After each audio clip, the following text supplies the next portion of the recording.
Chceš mať vrtuľu alebo veterný park za domom a že už ste to na vašom zastupiteľstve schválili a že to tam nebudete mať? Priatelia, iba do 13. mája je čas. Ide sa celá hra odznova.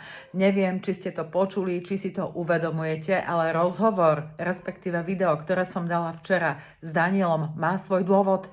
Celé Slovensko totižto podľa nového akceleračného plánu chcú zmeniť na kvázi jednu dedinu. Už nebudú potrebovať žiadne zastupiteľstvo ani súhlas poslancov. Poďte si pozrieť to video Odznova podcast, sú tam linky, musíte písať dva listy, dva odpory na dve ministerstva a každý poslať zvlášť, ideálne doporučenie. Linky dávam k tomuto videu. To už teraz nestačí, že dáte like, srdiečko, zdieľať a vec bude vybavená. Nie.